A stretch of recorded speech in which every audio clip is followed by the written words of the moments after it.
Sir మీరు నిన్న చూసినట్టయితే వైసీపీ వాళ్ళ ఒక వ్యాఖ్యలు ఏ విధంగా చూస్తారు? షర్మిల గారు ఒక మాట అన్నారు, అదే మీరు చేసిన మొత్తం ఇంప్లిమెంట్ చేయాలని చెప్పేసి టీడీపీ పడుతుంటే వాళ్ళతో మీరు కుమ్మక్కాయని చెప్పేసి వైసీపీ వాళ్ళు దీని సార్. షర్మిల గారు చెప్పిన మాటలు వక్రీకరించారు. షర్మిల గారు ఏమన్నారు? అమ్మఒడి మీరు అధికారంలో ఉన్నప్పుడు వాళ్ళు అదే చేశారు, వాళ్ళు అధికారంలో ఉన్నప్పుడు వాళ్ళు ఇప్పుడు చేసిందే చేశారు. ఇలా కాదు, ఇద్దరు కూడా ఎన్నికల వాగ్దానం ప్రకారం మీరు ఆ కుటుంబంలో ఎంతమందికి అయితే ఇస్తానన్నారో ఆ విధంగా ఇవ్వాలని చెప్పి ఆవిడ పదే పదే చెప్పింది. దాన్ని వక్రీకరించి మేమేదో తెలుగుదేశం పార్టీకి తోక పార్టీలాగా అబద్ధాల సాక్షిలో రాతలో కోతలో చూస్తే మేము సమాధానాలు చెప్పాల్సిన అవసరం ఏమాత్రం లేదు. వాళ్ళు నెల రోజులు అవలా కాళ్ళపారాన్ని ఇంకా ఆరలా అప్పుడే వాళ్ళని పట్టుకొని ఎట్ట పడితే అట్ట మాట్లాడేసేసి అధికార పార్టీ వాళ్ళకి కొంచెం టైం ఇవ్వాలి కదా. కొద్దిగా స్పేస్ తీసుకున్న తర్వాత వాళ్ళు 100 రోజుల్లో నిదానంగా కుదురుకొని అమలు చేస్తూ ఉంటారు. ఎన్నికల వాగ్దానం అమలు చేసే క్రమంలో ఉన్న లోటుపాట్లు ఉంటే కాంగ్రెస్ పార్టీ ఎత్తి చూపించుద్ది, నిలబెట్టుద్ది, ప్రజాక్షేత్రంలో ఉద్యమిస్తూ ఉంటాం. దానికి మేము కట్టుబడి ఉన్నాం. మాకు 2 పార్టీలు ఇవన్నీ కూడా మోడీ అనుకూల పార్టీలే. ఇప్పుడు రాష్ట్రంలో ఉన్న అన్ని ప్రాంతీయ పార్టీలు మోడీకి అనుకూలమైన పార్టీలే. కాంగ్రెస్ పార్టీ ఒకటి జాతీయ పార్టీ, మోడీ వ్యతిరేక పార్టీ. మేము ఎట్టి పరిస్థితుల్లో తోక పార్టీగా ఉండము.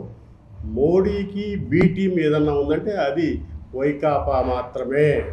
చదవం ఎట్టకో పొత్తులో భాగంగా ఉన్నారు కాబట్టి అది ఎన్డీఏ కూటమి అఫీషియల్గా ఎన్నికలకు ముందు వెళ్ళారు. ఆ తర్వాత ఆ విధంగా కొనసాగుతూ ఉన్నారు. వాళ్ళేమి ఇప్పుడు మేము తప్పు పట్టాల్సిన అవసరం లేదు. మీరు మోడీకి వ్యతిరేకంగా పోటీ చేసి మోడీకి మళ్ళీ రాజ్యసభలోనూ లోక్సభలోనూ అవసరమైతే ఏకగ్రీవంగా పొత్తిచ్చి మీరు మమ్మల్ని తెలుగుదేశానికి తోక పార్టీ అంటాం, ఇదేమంత సబబు కాదు. అసలు మిమ్మల్ని అందరూ ఊరోళ్ళందరూ అయ్యించి అంటే అయ్యొచ్చి అమ్మని చెయ్యి అన్నట్టుగా మిమ్మల్ని చెయ్యి అని ప్రజలు తిరస్కరిస్తే దానికి సంబంధించిన ఆత్మవిమర్శ మేధోమదనం చేసుకోకుండా షర్మిలకి గారికి రోజు రోజుకి పెరుగుతున్న ప్రజాదరణ చూసి వారవలేక షర్మిల మూలంగానే మేము ఓడిపోయామని చెప్పి పార్టీ శ్రేణులు చెప్తా ఉన్న నేపథ్యంలో మా మీద అక్కసు తీర్చుకోవటం కోసం మేము టీడీపీకి అనుకూలం అని చెప్తా ఉన్నారు. మేము ఎవరికి అనుకూలం కాదు, ప్రజలకు అనుకూలం.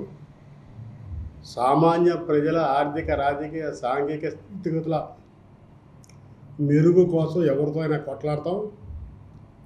బడుగులకి, బలహీనులకి, మైనార్టీలకి మా పార్టీ అలాగే షర్మిల గారు అండగా ఉంటారు. ఈ దశలో మా మీద మమ్మల్ని బలహీనం చేయడానికి సాక్షి లాంటి మీడియా, సాక్షి దినపత్రిక ఇవన్నీ కూడా మా మీద పెద్ద ఎత్తున దాడులు చేస్తూ ఉంటాయి. మేమేమి వక్రీకరించట్లేదు. మీరు చేసిన పని వాళ్ళు చేస్తున్నా ఉన్నారు అంతే తప్ప ఇందులో కొత్తదనం ఏమీ లేదని చెప్పి ఒక ఎత్తిపొడుపు మాటగా ఆవిడ మాట్లాడడాన్ని వక్రీకరించి మేమేదో ఆ ప్రభుత్వాన్ని వెనకేసుకుంటున్నట్టు మాట్లాడతాం భావ్యం కాదు. ఇది మంచి పద్ధతి కాదు. మీ మీద రఘురామకృష్ణరాజు కేసు పెట్టాడు, ఎఫ్ఐఆర్ నమోదైంది. అది నిజమా కాదా పత్రికలకి, ప్రజలకి పత్రికల ద్వారా నిజానిజాలు తెలియజెప్పాల్సిన బాధ్యత మీ మీద ఉంది. మీ పార్టీకి సంబంధించిన రాజ్యసభ నాయకుడు విజయసాయిరెడ్డి గారి మీద అతను ఎవరో ఆరోపణలు చేశారు. వీటన్నిటినీ మీరు పక్క కప్పిపుచ్చుకోవడం కోసం, కాల్ డైవర్షన్, ప్రజల అటెన్షన్ ప్లే చేయడం కోసం మీరు మా మీద దాడి చేసి తద్వారా రాజకీయ లబ్ధి పొందాం అనుకుంటున్నారు. మీ దగ్గర ఎవరో కూడా 40% ఓటు బ్యాంక్ ఎట్టి పరిస్థితుల్లో ఉండదు. వాళ్ళంతా మా వాళ్ళే. రాహుల్ గాంధీ, సోనియా, ఇందిరమ్మల ఆశీస్సులతోటి, రాజశేఖర రెడ్డి గారి ఆశీస్సులతోటి రాజకీయ అధికారం పొందారు. వాళ్ళు ఏదో తప్పనిసరి పరిస్థితుల్లో గత్యంతరం లేక ఆ రోజు బలహీన పట్టడం మూలంగా మీ దగ్గరికి వచ్చారు. మీ నిజ రూపం తెలిసింది, నిజస్వరూపం తెలిసింది. కాబట్టి వాళ్ళందరూ కూడా గర్భవాపసీలో భాగంగా మళ్ళీ షర్మిలమ్మ దగ్గరకు వచ్చే క్రమంలో ఏదో ఒక విధంగా అడ్డుకట్ట వేయడం కోసం మేము వాళ్ళకి అనుకూలం, వీళ్ళకి అనుకూలం అని చెప్పి అవాకులు చవాకులు పేరుతా ఉన్నారు. దీన్ని తీవ్రంగా ఖండిస్తూ ఉన్నాం. మేము ఎన్డీఏ కూటమికి, రాష్ట్రంలో అధికారంలో ఉన్న కూటమికి మేము పూర్తిగా వ్యతిరేకం. ఏ పేరు చెప్పుకుండా ముసుగు వీరుల్లాగా ఉన్న వైకాపాకి కూడా మా ప్రధాన రాజకీయ శత్రువు అని చెప్పి ప్రజలు గమనించవలసిందిగా సవినయంగా మనం చేస్తూ తప్పుడు రాతలు కోతలు కూసే ఇటువంటి పత్రికల్ని, రాజకీయ పార్టీలని మేము తీవ్రంగా వ్యతిరేకిస్తా ఉన్నాం. ప్రజలు వాస్తవాలు గమనించవలసిందిగా మీ ద్వారా మనం చేస్తా ఉన్నాం. సార్ ఒకటి సార్, ఇప్పుడు ప్రస్తుతానికి ఇప్పుడు కొత్తగా ఒక మాట అంటున్నారు, ఈరోజు ప్రజలు నేను కలుస్తాను, ప్రజా దర్బారు పెడతాను చెప్తాను. ఇంకోటి అంటే ఇంతవరకు 5 సంవత్సరంలో ఎప్పుడు ప్రజలు కలిసింది లేదు, కనీసం వాళ్ళ ఎమ్మెల్యేలు కూడా కలవని పరిస్థితి జగన్మోహన్ రెడ్డి.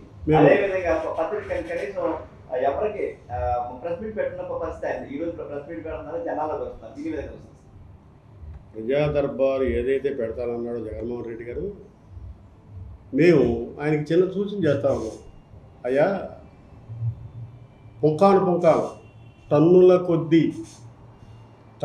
కొద్ది వార్తలు పత్రికాముఖంగా మీరు మీ పాలనలో స్కామ్స్ 100 కోట్లు 1000 కోట్లు ఏ విధంగా ప్రజల సొమ్ము ప్రభుత్వ సొమ్ము దోపిడీ చేశారో దాని మీద రోజు వార్తలు వస్తూ ఉన్నాయి. దాని మీద చర్చకి రా, ప్రజల మధ్యకి రా. లేదు, మేము రఘురామకృష్ణరాజుని చంపాలన్న ఉద్దేశం మాకు లేదు, ఇది తప్పుడు కేసు అని చెప్పి ప్రజల మధ్యలోకి రా, తెలుసుకుందాం. టీడీఆర్ బాండ్లో మేము 100 కోట్లు కాజేయలేదు, తణుకులు అంతా జరిగింది మంచే అని చెప్పు. లిక్కర్ స్కాములో డిజిటల్ పేమెంట్ లేకుండా మేము నగదు రూపాయన తీసుకున్నాం, ఇది రైటే, ఇది తప్పు కాదని ప్రజల్లోకి రా. రకరకాల స్కాములు చేసి రాష్ట్ర ప్రభుత్వాన్ని లూటీ చేసి ఏ ముఖం పెట్టుకొని ప్రజల మధ్య తిరుగుతావు. ప్రజల మధ్య తిరగాల్సిన అవసరం లేదు. రోజువారీ కోర్టులో పాల్గొని సిబిఐ కేసులు ఈడీ కేసులు తీసుకొని అందులో సచ్చీలుడు అయిన తర్వాత మిస్టర్ క్లీన్ అయిన తర్వాత మాత్రమే ప్రజల మధ్యకి వస్తే బాగుంటుందని చెప్పి మేము సవినయంగా విజ్ఞప్తి చేస్తా ఉన్నాం. ఆ దిశగా తీసుకొని మీ పార్టీని మళ్ళీ పునరుజ్జీవింపజేసుకోండి. మీ మీద కేసులు పెట్టుకొని మీ నాయకులు స్కాములు చేసి తప్పించుకోవడం కోసం వీళ్ళ మీద ఆరోపణలు చేస్తామంటే కరెక్ట్ కాదు. రాష్ట్ర ప్రభుత్వ ఖజానాన్ని తన సొంత క్యాంపు కార్యాలయానికి కోట్లాది రూపాయలు ఖర్చు పెట్టి ఏ విధంగా చేసింది, ఆ రోడ్లు ఏ విధంగా వేసింది, ఆ బ్రహ్మాండమైన చైనా వాళ్ళలాగా పెట్టగూడ 50 కోట్లతోటి కట్టింది, ఇవన్నీ కూడా ప్రజలు గమనిస్తూ ఉన్నారు. దాని మీద ప్రజా దర్బారు స్వీకరించండి, ప్రజలతో డిబేట్లు నిర్వహించండి, వాటితో జూమ్ మీటింగ్లు పెట్టండి. మేము బ్రహ్మాండమైన పాలన అందించాం అని. అంతే తప్ప ఇప్పుడు ఏదో ప్రజల దగ్గరికి వెళ్దామంటే మిమ్మల్ని చూసి ఎవరో భయపడరో, మిమ్మల్ని కోడిగుడ్లు పెట్టి కొడతారో, చెప్పులు పెట్టి స్వాగతిస్తూ ఉంటారో తెలుసుకోవాల్సిందిగా మీకు సవినయంగా మనవి చేస్తూ ఉన్నాం.